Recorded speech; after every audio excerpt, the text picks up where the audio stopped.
Então,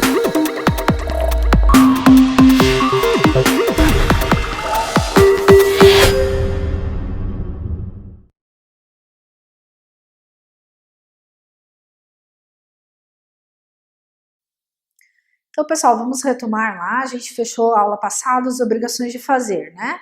A gente falou ali o fazer infungível, né, que é a personalíssima ou intuito personae, fazer fungível e a obrigação de emitir declaração de vontade. Agora vamos falar um pouquinho das obrigações de não fazer. Embora não tão comuns no dia a dia, né, acredito que as obrigações de dar e de fazer são as mais comuns no dia a dia de vocês, as obrigações de não fazer, elas também são previstas na legislação e as consequências também são previstas no Código Civil. Então lá, o que é o não fazer? Tem por objeto uma abstenção lícita.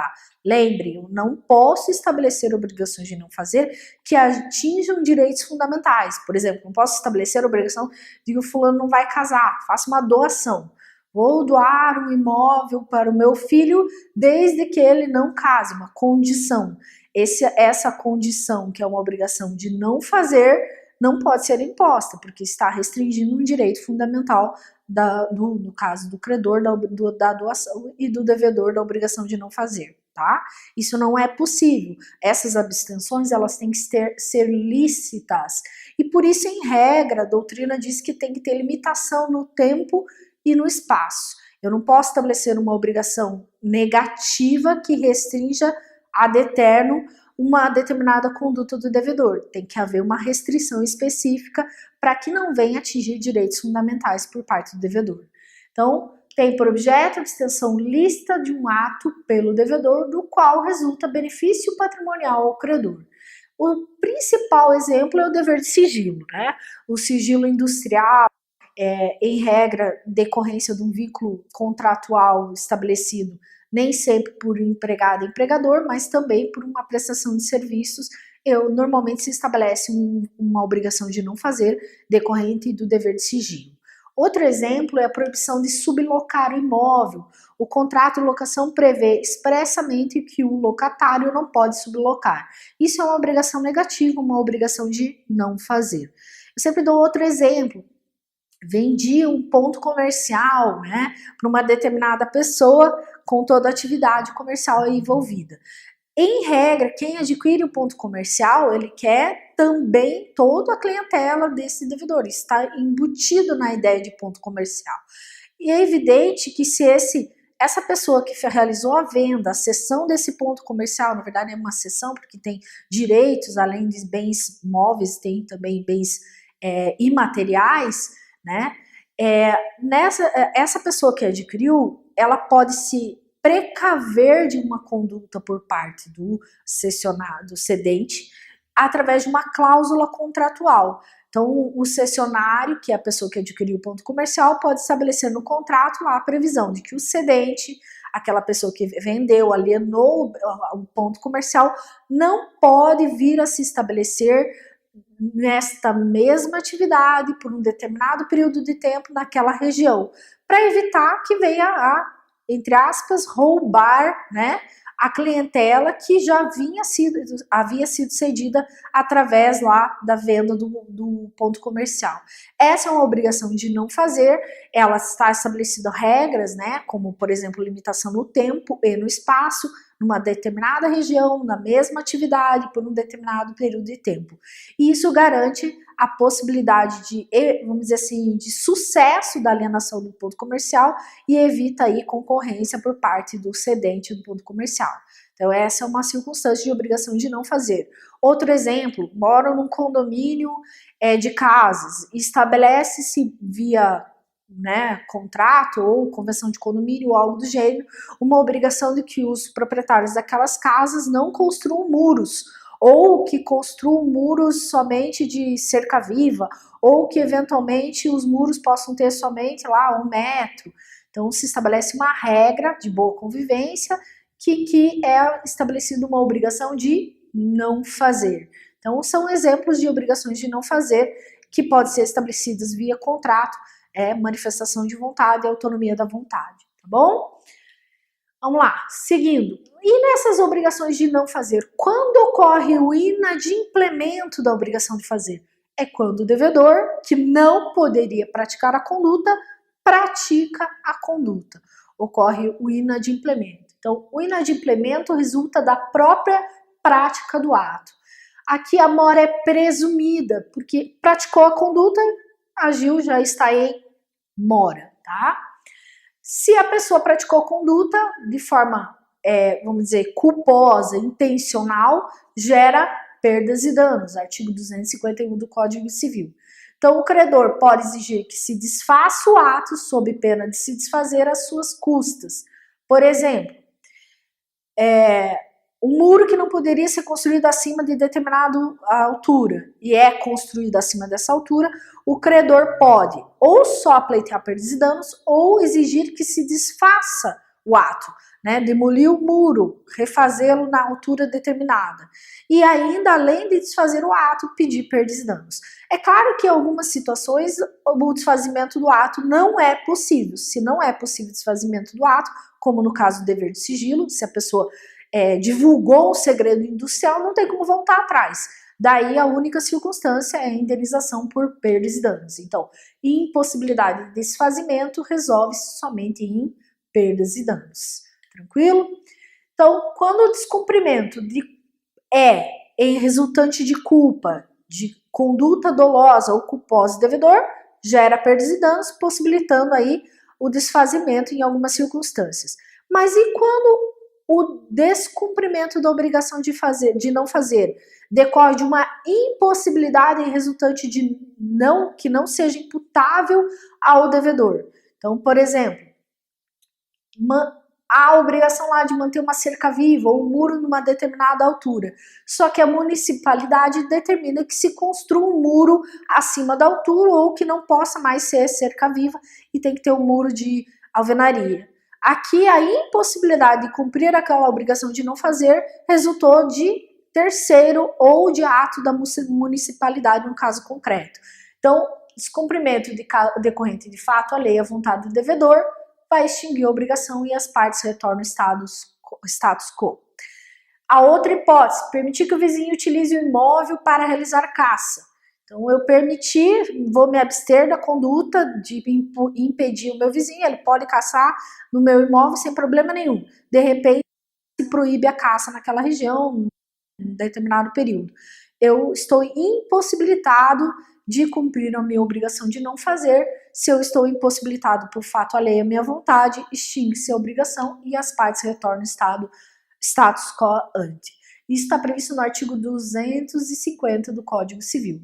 Tranquilo, pessoal? Fechamos as obrigações de não fazer, é bem facinho, né? Havendo culpa na realização do ato, no descumprimento, gera perdas e danos e possibilidade de desfazimento. Não havendo culpa, né, a impossibilidade resultou de fato alheio à vontade, se extingue a obrigação e as partes retornam ao status quo ante. Então, bem tranquilo, bem facinho, obrigação de não fazer, exceto pelo não ser uma obrigação comum no dia a dia, mas ela é bem tranquila a legislação. Vamos passar para as obrigações alternativas, estão previstas no artigo 252 a 256 do Código Civil. O que acontece nas obrigações alternativas? Existem duas ou mais prestações e somente haverá a realização de uma dessas prestações por parte do devedor. Veja, a gente tem que ter bastante cuidado. Uma coisa é uma obrigação cumulativa, né, em que eu estabeleço várias prestações e todas elas têm que ser cumpridas. Por exemplo, contratei a construtora para fazer o meu imóvel, para construir o meu imóvel. Dentre as obrigações da construtora, ela tem, além da obrigação de fazer, a obrigação de dar na modalidade de entregar, porque ela tem que comprar o material de construção e realizar a entrega do material de construção. Então, tem duas obrigações, dar, entregar, coisa incerta, no caso, em regra, e uma obrigação de fazer. Então, aqui é uma obrigação, um contrato que estabelece obrigações cumulativas. São várias obrigações e todas elas têm que ser cumpridas pelo devedor. Aqui, nas obrigações alternativas, é uma única obrigação, só que existem várias prestações e entre elas o devedor, em regra, né, que a regra é que cabe ao devedor se não tiver nada previsto, o devedor vai escolher uma delas para ser cumprida. Então, tem por conteúdo duas ou mais prestações, das quais somente uma será escolhida para pagamento ao credor e liberação do devedor. Então, o devedor, ele será obrigado a realizar apenas uma das prestações. Preveja alternativas, várias hipóteses, somente uma delas pode ser cumprida, será cumprida por parte do devedor. Essa obrigação de alternativa, ela pode incluir vários tipos de prestações. Pode ser alternativa entre duas de dar, pode ser entre uma de dar e uma de fazer, uma de dar e não fazer, fazer e não fazer. A alternatividade está entre dar, fazer e não fazer, sem problema nenhum. Lembre, a obrigação cumulativa, nós temos a preposição e. Ela tem que cumprir a obrigação de dar e de fazer. Obrigação alternativa, eu tenho a preposição ou. Eu tenho que cumprir a obrigação de dar ou a de fazer. Então, aqui são várias prestações e somente uma delas será escolhida para o pagamento. Tranquilo? Então, vamos lá. Então, aqui é uma obrigação única com prestações várias, realizando-se pela escolha o ato de concentração numa delas. Passa a ser esta exigível, como se fosse simples desde a sua constituição. Veja, como o contrato prevê várias prestações em alternatividade, a obrigação é uma só, mas ela prevê várias hipóteses de prestações. Há necessidade de se saber qual delas será realizada. Então, igual lá nas obrigações de dar coisa incerta, aqui nós também temos o ato de concentração. Como que é o ato de concentração? Vai ser escolhida entre uma dessas prestações, vai ser cientificado o devedor. E aquela obrigação que era alternativa, que tinha mais de uma prestação que poderia ser realizada, a partir do ato de concentração, deixa de ser uma obrigação alternativa e passa a ser uma obrigação simples. Então a gente tem que ter bastante cuidado nisso. A obrigação é alternativa até o ato de concentração. A partir do ato de concentração, ela deixa de ser uma obrigação alternativa e passa a ser uma obrigação simples, que vai se regular ou pelas regras das obrigações de dar, ou pelas regras de obrigação de fazer, ou pelas regras de obrigação de não fazer, dependendo do que tipo de prestação a gente está estabelecido ali, tá? Então tem que ter bastante cuidado nisso. Após a escolha, então, deixa de ser uma obrigação alternativa e passa a ser uma obrigação simples, seguindo as regras da modalidade da obrigação escolhida. Então, pense lá numa obrigação alternativa. Eu contratei o serviço profissional de um advogado, ele vai, por aquele mesmo preço, ou ele vai me orientar num contrato de compra e venda, ou ele vai, sei lá, realizar a minha defesa num determinado processo judicial, pelo mesmo preço. E eu vou aguardar um determinado prazo e eu, como credora, se for estabelecido no contrato, que eu, como credora da prestação de serviço, vou escolher qual das duas alternativas eu vou, ao final, vai ser prestado o serviço. Ou a realização da defesa judicial, a formalização, né, a orientação para a elaboração do contrato. Passar, ali é uma obrigação alternativa, duas obrigações de fazer. Passado determinado prazo, né, previsto no contrato, eu tenho que realizar a escolha. E realizo a escolha de uma das prestações, né? Vai fazer minha defesa judicial lá em determinada demanda judicial.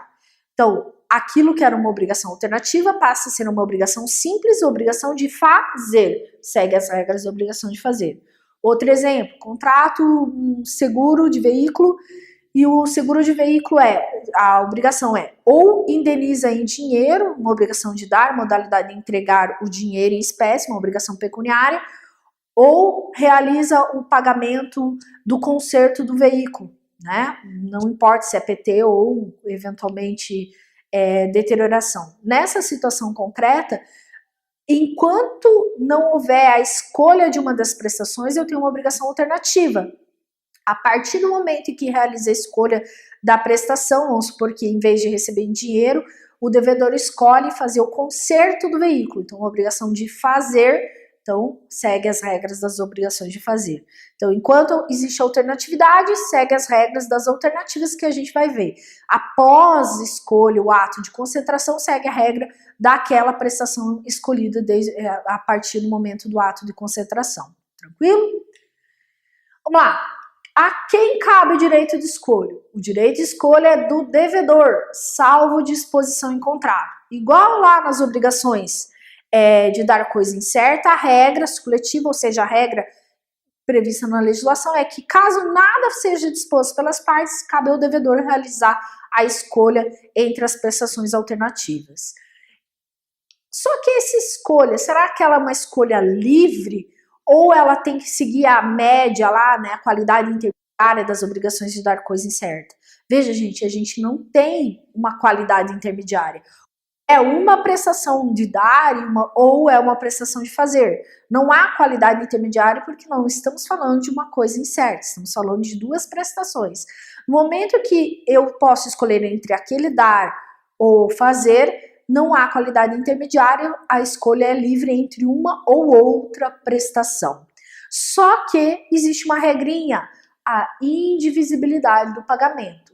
O devedor não pode obrigar ao credor a receber parte em uma prestação e parte em outra e vice-versa. Ou seja, o credor não pode exigir do devedor parte em uma prestação e parte em outra prestação, né?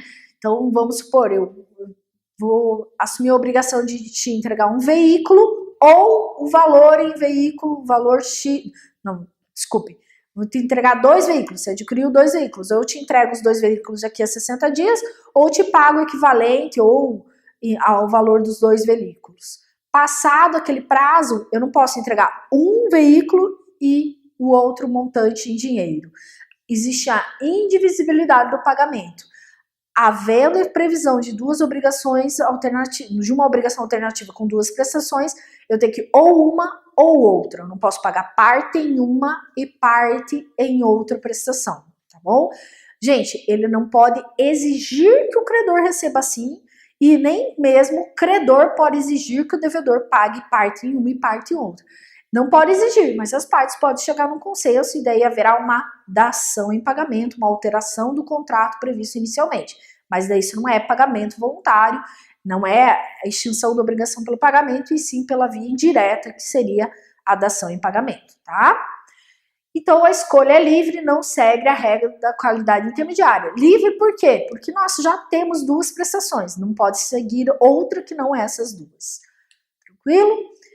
Após a cientificação da outra parte, a obrigação deixa de ser alternativa e passa a ter uma única prestação. Vai seguir daí a regra, ou da obrigação de dar, ou da obrigação de fazer, ou da não fazer, dependendo da qual prestação eu escolhi. Então, após a concentração, que seria a escolha e a cientificação do devedor, essa escolha é irretratável, ela se torna definitiva e irrevogável, salvo se as partes puserem contrário. Desculpe. Em regra, se ocorrer a concentração, a escolha e a cientificação da outra parte, a pessoa que escolheu, que em regra é o devedor, não pode voltar atrás. Não, agora eu não quero mais essa, eu quero outra. A escolha é irretratável. Mas até que ocorra a cientificação ou comunicação do devedor para o credor, eu posso escolher alterar a qualquer momento. Só não posso alterar após comunicar a outra parte qual é a prestação escolhida. Tranquilo? Vamos lá. O que ocorre quando eu tiver uma obrigação alternativa e ocorrer impossibilidade das prestações? Então pense lá. Eu tenho 2 prestações, um dar e um fazer, ou 2 dar, ou 2 fazer. E uma delas, ou as 2, se tornou impossível por culpa ou sem culpa do devedor. Qual vai ser a solução que a legislação nos dá? Então vamos pensar lá na hipótese do contrato de seguro. Ou a seguradora me indeniza em dinheiro, ou com a entrega num outro veículo, ou eventualmente realiza o serviço, né, faz o conserto daquele veículo. Quando se tornar impossível uma dessas prestações, qual é a consequência na prática, né? Sempre quando a gente fala em impossibilidade das prestações de obrigações alternativas, nós temos circunstâncias. As regras são uma quando o direito de escolha é do devedor e as regras são outra quando o direito de escolha é do credor. Vamos falar primeiro da obrigação de alternativa quando o direito de escolha é do devedor. As partes ou não estipularam nada, ou as partes estipularam que a obrigação alternativa ela tem como direito de escolha o devedor. Nessa circunstância do direito de escolha do devedor, nós temos duas circunstâncias aqui iniciais. A impossibilidade de uma das prestações, não importa se tem culpa ou não. Então, tem uma obrigação alternativa e uma das prestações se torna impossível. Eu estabeleci que vou lá numa relação de locação, ou eu devolvo o imóvel, ou devolvo o veículo locado, ou eu compro um veículo X para um fulano. O veículo locado, perda total, por algum motivo eu não posso entregar, não importa se foi por minha culpa ou não, eu não posso restituir o veículo locado. Então, uma das prestações, que é uma obrigação de dar, entregar, desculpa, uma obrigação de dar, restituir coisa certa, ela se tornou impossível. Não importa se com culpa ou sem culpa, nessa hipótese subsistirá o débito contra outra prestação. Artigo 253, impossibilidade de uma das prestações, não importa se com culpa ou sem culpa, direito de escolha do devedor, a obrigação subsiste em relação a outra prestação. Então, não posso restituir o veículo, eu vou comprar outro veículo dentro das características previstas no contrato e te entregar. Uma obrigação de dar e entregar coisa incerta, porque vamos supor que não se estabeleça as características, né? Então, deixa de ser uma obrigação alternativa e entre o dar, restituir e o dar, entregar, eu só tenho dar e entregar porque a outra se tornou impossível. Subsiste ao débito quanto a outra. Não importa se tem culpa ou não. Ah, professor, mas e se for a possibilidade de todas as prestações sem culpa do devedor? Ele não deu causa àquela circunstância. Se ele não deu causa àquela circunstância, extingue-se a obrigação, porque não tem mais nenhuma prestação a ser cumprida. As duas se tornarem impossíveis, vai se extinguir a obrigação e as partes retornam ao status quo. Ou seja, se houve pagamento, tem que haver restituição do valor. Artigo 256. Então, as duas primeiras impossibilidades. Uma das prestações, culpa, sem culpa, não importa, subsiste o débito. Impossibilidade de todas, sem culpa, extingue-se a obrigação. Ah, mas e se houver impossibilidade de todas as prestações com culpa do devedor e o direito de escolha do devedor? Nenhuma delas pode ser cumprida e a culpa é do devedor. Ele deu causa a isso. O devedor pagará o equivalente em dinheiro da que por último se impossibilitou, a última prestação que se possibilitou, eu vou pagar em dinheiro o valor, e mais perdas e danos, porque culpa, acende o sinalzinho lá para vocês, perdas e danos. Tranquilo? Mas, e se o direito de escolha for do credor? Lembre, gente, se o credor tem o direito de escolha, eles têm o direito de escolha não importa em que situação. Se houver ou não impossibilidade de uma ou de todas as prestações, o direito de escolha dele permanece. Quando o direito de escolha é do credor e houver impossibilidade de uma das prestações sem culpa do devedor, aqui ó, sem culpa do devedor, subsiste o débito quanto a outra. Porque o devedor não tem culpa, sobrou uma prestação, então vai ser cumprida a outra prestação. Ah, mas se houver impossibilidade de uma das prestações com culpa do devedor, veja, o devedor deu causa, se ele deu causa, a culpa gera perdas e danos. Só que o credor não pode se submeter, se ele desde o início tinha direito de escolha, ele não pode se submeter a receber a outra prestação, ele pode escolher.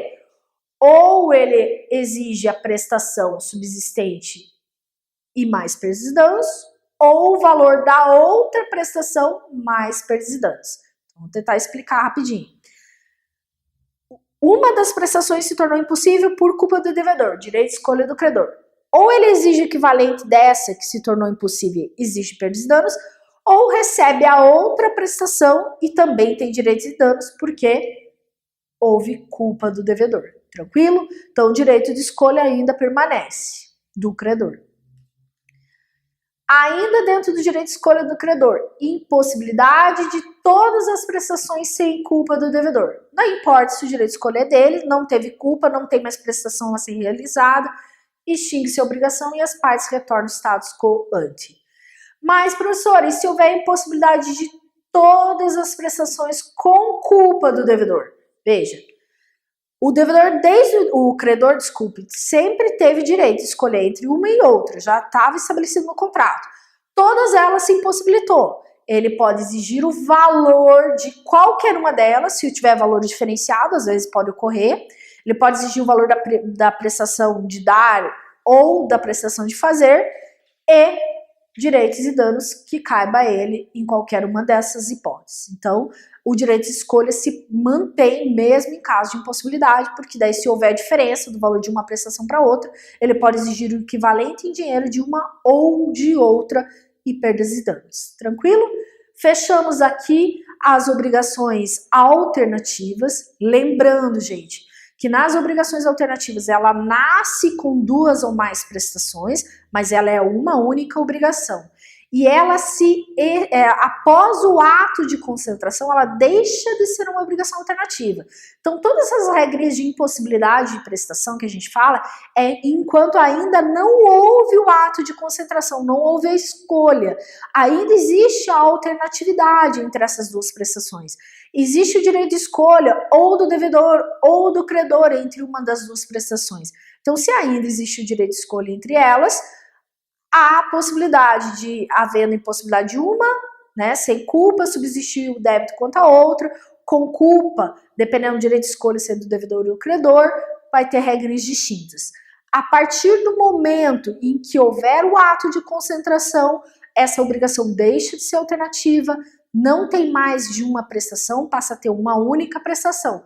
Se for prestação de dar, vai seguir as regras da obrigação de dar. Se for a prestação de fazer, vai seguir as regras da obrigação de fazer. Se for a obrigação de não fazer, vai seguir as regras da obrigação de não fazer.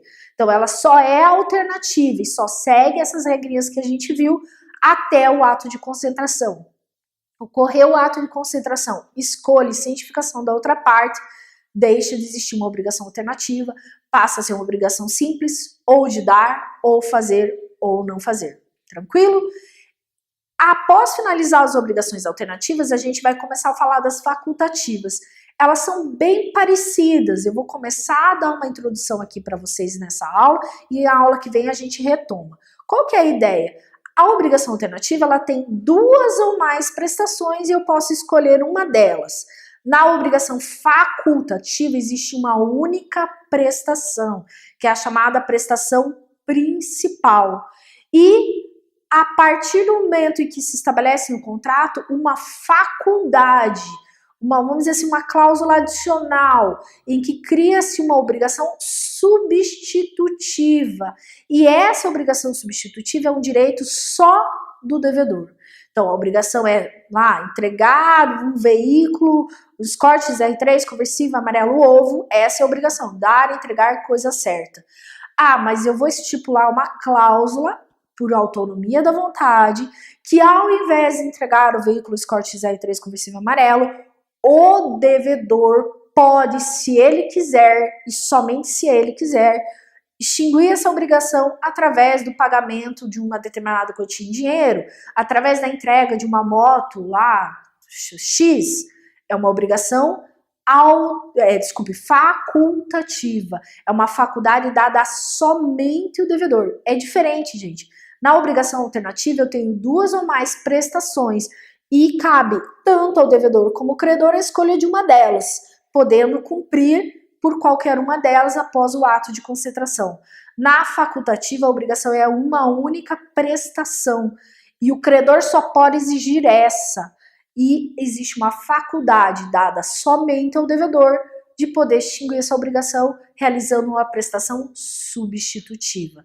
A gente vai falar bem detalhadamente da obrigação facultativa e diferenciar ela da alternativa na próxima aula, mas eu quis dar aí uma introdução para vocês, tá? Obrigada a todos, até a próxima aula.